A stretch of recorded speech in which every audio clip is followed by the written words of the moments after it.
Well, good morning, everyone. Happy Friday morning to you, and welcome back to Morning Musings. Boy, I tell you, I got a good scald on my coffee this morning. Whoa. um, Instead of grinding the beans fine, we did a little bit more of a coarse. Now, it takes more of the grind to get the strength that I want, but my goodness gracious, it's good. Okay. Thought I'd share that with you. And yeah, it's Javalia. No, I'm sorry. This is Kona. I like Javalia and I like Kona. All right.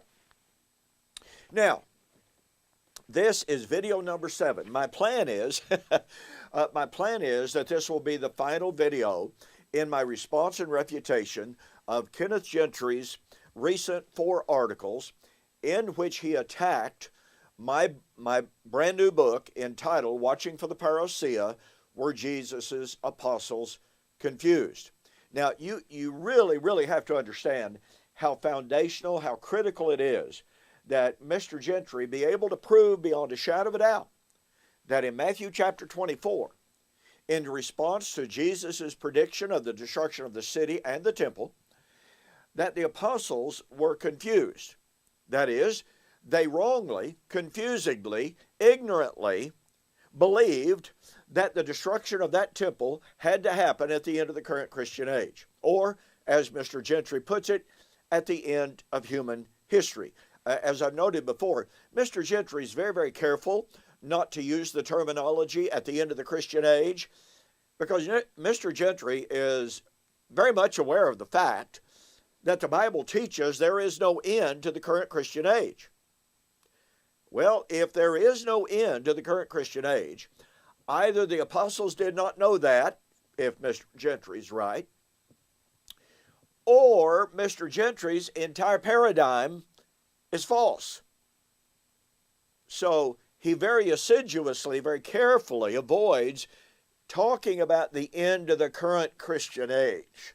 Instead, he uses the terminology, the end of human history, or just simply the end of the age, conveniently omitting what age he's talking about. Well, anyway, there are 3 points that I'm going to do my best to cover in this final video. I may not get it all in, so I may possibly have to do one more video, but my purpose is to get it in there. Point number 1, Mr. Gentry, as I pointed out in the previous video, makes it a point, and in article number 3 and in article number 4 of his 4-part series, and evidently in the upcoming book that he's currently writing to try to demonstrate, to prove the apostles were confused, this will play a major role. It will be a key argument in that book. I rather doubt that Mr. Gentry is going to point his readers to these videos, or that he will point his readers to the articles that I have written in response to his 4 articles that are on my website, donkpreston.com. Yeah, I kind of doubt he's going to point them there. But be that as it may, his argument is Jesus predicted the destruction of the temple. He does not mention the destruction of the land, the people, or the city. Only the temple. Do you not see all of these stones of the temple? The time is coming in which not one stone will be left standing on top of another. The apostles asked, tell us when shall these things, the destruction of the temple, having nothing whatsoever to do with the land, the people, or the city. And so Mr. Gentry is arguing that since the words land, people, city do not appear in Matthew chapter 24 and verse 3, that the apostles were not asking about the fate of the land or the city or the people. Now, I have to tell you, this is really one of the most desperate kind of illogical arguments you will ever encounter. But this is not the first time in which Mr. Gentry appeals to what I call the missing word hermeneutic, or the different word hermeneutic. In 2 Thessalonians chapter 2, When Paul says, I beseech you therefore, brethren, by the coming of the Lord and our gathering together to him, that you be not soon shaken in mind, whether by letter or an epistle as if from us, that the day of the Lord had already come. Well, Paul says, I'm appealing to you by the parousia of our Lord. Strangely enough, Mr. Gentry says, and by the way, I document all of this in my book, We Shall Meet Him in the Air, The Wedding of the King of Kings. Mr. Gentry says 2 Thessalonians chapter 2 applied and was fulfilled in AD 70. Amazingly. In 2 Thessalonians chapter 1, where Paul talked about the revelation of Jesus Christ with his angels in flaming fire to take vengeance on those who do not obey God, the persecutors of the Thessalonians, Paul says Mr. Gentry says that's the end of the world. Now this is abundantly strange. In 2 Thessalonians chapter 2, Paul uses the Greek word parousia. Mr. Gentry says that's AD 70. Well, wait a minute. In 2 Thessalonians chapter 1, in applying that chapter to the so-called end of human history, Mr. Gentry says it's different from chapter 2. Why? Well, because Paul uses a different word to talk about the coming of the Lord. He uses a form of the Greek word erkomai, the Greek word elthi. So according to Mr. Gentry, because a different word is used in chapter 1 from chapter 2, that demands two different comings. Oh, wait a minute. In Matthew 24, 29 to 31, Jesus spoke of his coming, the coming of the Son of Man, and he uses erkomai, from which elthe comes. And guess what? Mr. Gentry says, Matthew 24, 29 to 31, AD 70. Oh, but wait. Elthi, from erkomai, in 2 Thessalonians chapter 1, has to be the end of the world. Oh, but we're not done.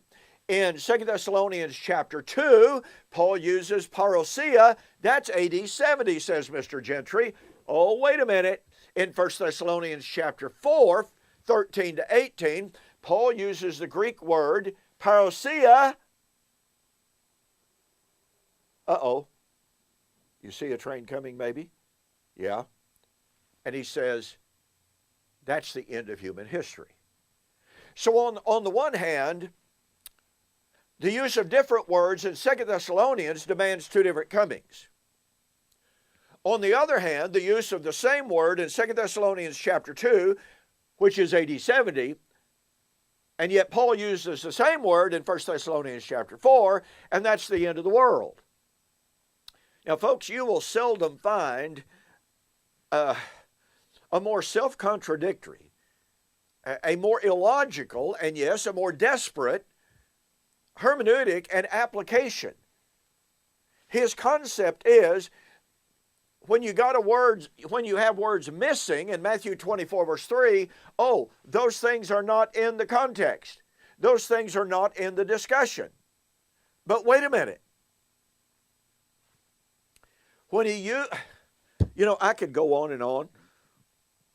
Pardon me. There's so many examples in Mr. Gentry's writings in which he arbitrarily and capriciously says, well, this text, parousia, that's the end of human history. Well, wait a minute. Parousia is used in this text. Oh, that's AD 70. This text uses erkomai. Oh, yeah, that's AD 70. Oh, but wait a minute. Erkomai over here, that's the end of the world. Absolutely arbitrary. Totally capricious.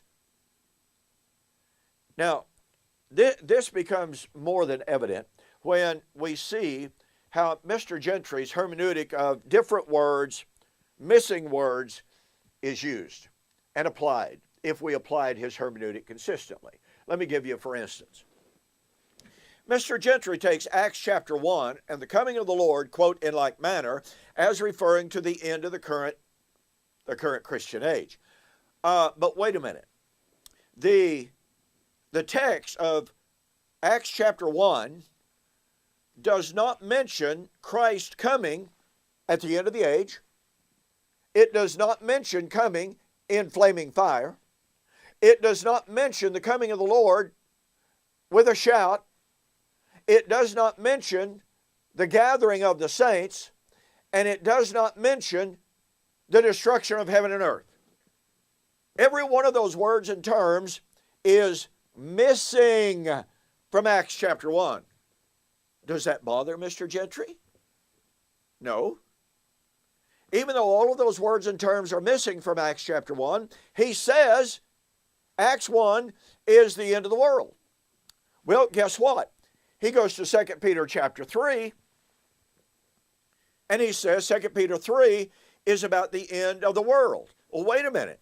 2 Peter chapter 3 does not mention, not one word about, let's see, end of the age. Oh, it has last days, but not end of the age. Oh, and it says not one word about the coming of the Lord with his angels on the clouds with a shout. Not one word. Not one word about the gathering of the elect. Oh, yeah, it has new heaven and new earth and the destruction of heaven and earth. Now, Mr. Gentry would argue, well, you see, because it's talking about the destruction of heaven and earth and the new heaven and new earth, and since that's at the final coming, then that must be included in Acts chapter 1. Okay, great, amen. But it disproves his hermeneutic in 2 Thessalonians 1 and 2 Thessalonians chapter 2. Oh, and it falsifies his hermeneutic on Matthew 24, verse 3. Because I've shared with you from his own writings, where Mr. Gentry even poses the question, can it be argued that in Matthew 24, Jesus was predicting the destruction of only the temple, and Mr. Gentry says, no, that's an untenable argument. So on the one hand, Mr. Gentry recognizes that his own hermeneutic is false, but then he turns around and emphasizes it in his arguments against my book. Now, mind you, when he argued that you can't say temple only in Matthew 24:3, he wasn't arguing against the preterist paradigm. He was arguing against dispensationalists. So Mr. Gentry has one set of arguments when he's debating dispensationalists. He has a totally different argument when he's trying to debate true preterism. Okay, so that illustrates in very, very brief form the fallacy of Mr. Gentry's hermeneutic.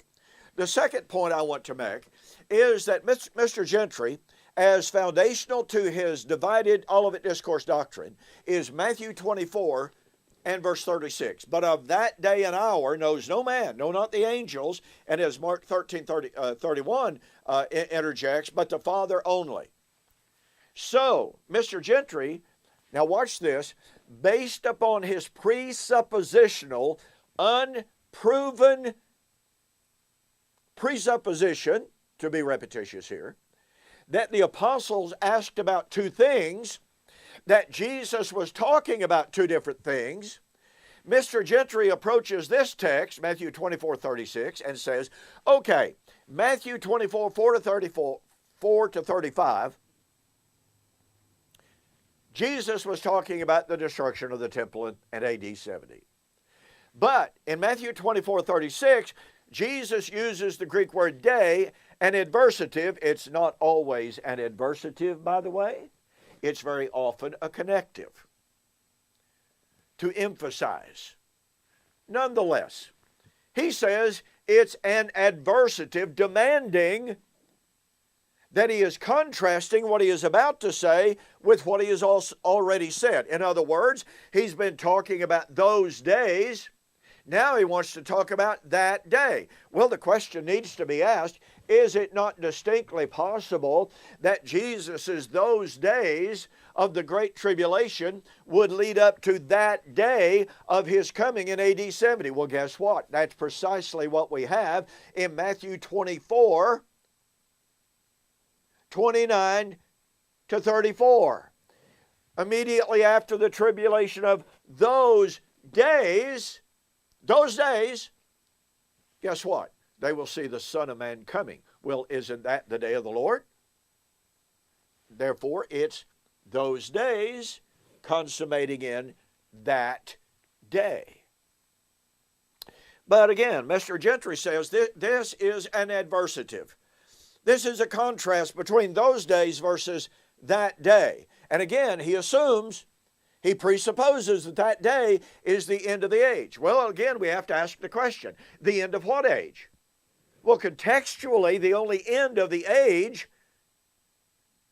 is the end of the age that the apostles linked with the destruction of the temple. Do not forget this, ladies and gentlemen. Kenneth Gentry admits, and it's in his writings, I gave you the quote in an earlier video, in which he says the end of the age fully arrived in AD 70. So he has the apostles asking a question about the end of the age, which they linked with the fall of Jerusalem. On the one hand, Gentry says, oh, they were talking about the end of time, the end of the Christian age, but then he turns around and tells us, well, you know what, after all, the end of the age that was connected to the destruction of the temple, historically and contextually, actually did come in AD 70. So he interjects two ends of two different ages into the same identical text. Now, you have to understand that lying underneath Mr. Gentry's argument is a complete and total ignorance of the significance and the importance of Israel's feast days to Jesus' language. So far, I have adduced and found no less than 5 different direct allusions, citations really, of the language of Israel's festal calendar. Matthew chapter 23, you will see me no more until you say, blessed is he who comes in the name of the Lord. A direct citation from Psalms 118 that was sung as the people in Jerusalem saw the pilgrims coming to celebrate the feast days. So Jesus, in a very cryptic way nonetheless, was saying, you're going to see me coming in the judgment of Matthew 23:37. When? When you say and when you sing, blessed is he who comes in the name of the Lord. And now in Matthew chapter 24 and verse 36, Jesus is saying, but of that day and hour knows no man. What day and hour? The day of the judgment. The day of his coming. The coming of the Son of Man on the clouds of heaven with power and great glory. Now, what is absolutely amazing, what you have to understand, is that the terminology of no man knows the day and the hour is taken directly from the 5th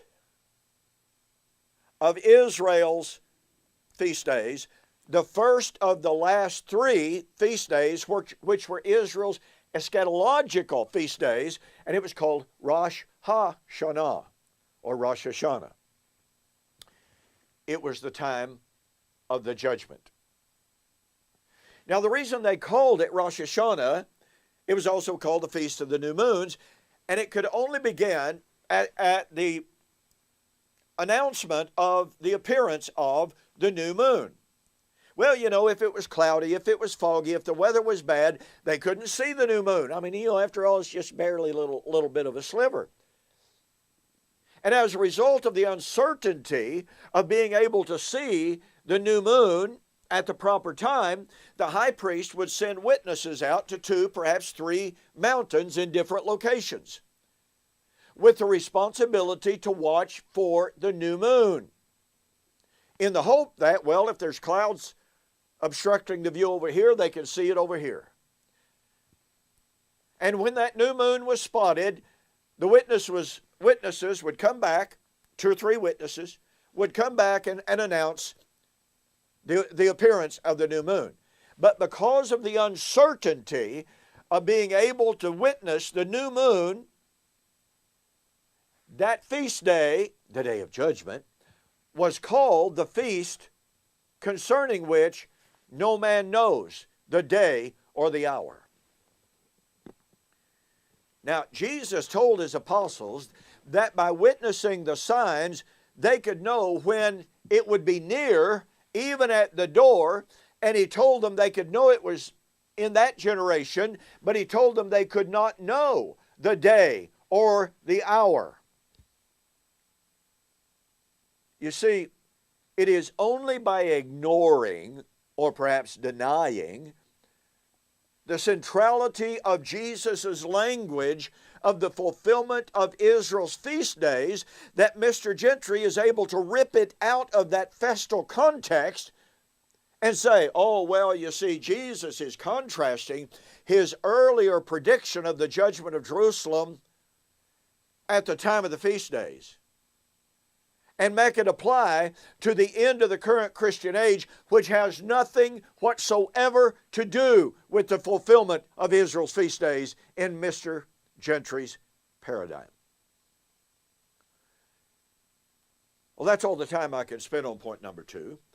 Point number 3 is found in his article number 4, and that is that in what he calls his forthcoming commentary on Matthew 21 to 25, he says, I will be explaining Jesus' resolution to the disciples' confusion. Now, again, he takes for granted the apostles' confusion. And he says, that is, Jesus will affirm the theological linkage, watch this, the theological linkage of AD 70 and the final judgment. He will declare the historical distinction of these two events. One occurs at the beginning of Christian history, the other at the end of human history. Well, there he goes again, end of human history, instead of the end of the Christian age. Now, here's what you have to understand. This is found throughout the entirety of Mr. Gentry's writings, over and over and over again. He affirms that AD 70 was of tremendous theological and redemptive significance as a foreshadowing and as a type of the end of the current age. And so Mr. Gentry must be able to convince you and his readers that AD 70 was a mere type and a shadow of the real end of the age. Now remember, he admits AD 70 was the end of the age that fully arrived at that time. But the real end of the age, he says, was typified and foreshadowed. You know, he's not the only one that makes that argument. Amillennialist Kim Riddlebarger makes that argument. Keith Matheson has made that argument. I don't know if he still does. He seems to change from week to week. But anyway, some years ago, I wrote a book in response to that. It was 2013, so almost 8 years ago now. I wrote a book entitled AD 70, A Shadow of the Real End. In this book, I adduced 10, perhaps 11 points that completely and totally refute Mr. Gentry's claim that AD 70 was a type or a shadow, a foreshadowing of the real end. Now, some of the things that I point out in this book is, Paul said, 1 Corinthians chapter 10 and 11, the end of the ages has come upon us. Well, the word end there is from the Greek word telos, which means goal, and thus Paul was saying that the goal of all the previous ages was coming on them. Now, if Mr. Gentry is right, what Paul should have said, and by the way, in 1 Corinthians chapter 10, Paul said that the Old Testament events, the Old Testament people, they were types of us, Paul said. That's the literal rendering of the Greek of the text. Paul never says, boy, you got to catch the power of this. Paul and no New Testament writer ever says, we are types of what will happen. Or they never point to AD 70 and say the end of that age or this age points to the end of the age of Christ. Not one time. But you see, if Mr. Gentry is correct, Paul was wrong. Because Paul said the goal of all the previous ages had arrived and was arriving in the first century. But if Mr. Gentry is correct, then the true goal, i.e. the new heaven and new earth, the true goal of all of the previous ages did not arrive in the first century. Oh, but wait a minute, you see, Mr. Gentry admits that the new creation of Christ arrived in the first century. 2 Corinthians 5:17. So here we go again. Mr. Gentry understands new creation arrived with Christ. Oh, but wait a minute. The real one, the one foreshadowed by the events of the first century, that doesn't come, well, let's see, that doesn't come until the end of the current Christian new heaven and new earth. Bottom line is, nowhere in the Old Testament or the New are we ever told, nowhere is it hinted, nowhere is it inferred, nowhere is it suggested that the current Christian age, or to rephrase, nowhere is it affirmed that AD 70 and what happened there was a foreshadowing of anything beyond that. It just is not there. And thus, a key pillar, a key element of Mr. Gentry's theology finds no support whatsoever in the Bible. Now look, for the rest of this month, boy, time's almost up, you know. For the rest of this month, and if you want to take advantage of this, you got to contact me, okay? I have a fantastic 3-book special. AD 70, A Shadow of the Real End, ? Elijah Has Come, a solution to Romans 11, 25 to 27. By the way, Mr. Gentry takes Romans 11, 25 to 27 as the sine qua non. I mean, the ultimate passage of postmillennialism pointing to the future. But he's just simply wrong. And can you believe Jesus said this? Now, if you ordered these books separately and paid postage, they would cost you almost $60. But on this special, and again, time's almost up. You got to hurry. Go to my website, donkpreston.com, BibleProphecy.com. Beautiful banner right up at the top. Click on it. Order these 3 books. January 2021, U.S. orders only. $30 post-paid to you. And listen, if you live overseas and you want PDFs of these books, contact me through my website and I'll be able to help you at even a greater savings. But listen, folks, you just got to see Mr. Gentry's 4 articles in which he attacked me, I would say viciously, I would say caustically, these articles have been completely and totally debunked. Mr. Gentry's attack has been blunted and falsified. His theology has been falsified. Well, thank you for joining me for this morning's Morning Musings. You have a fantastic weekend. God bless. See you on Monday.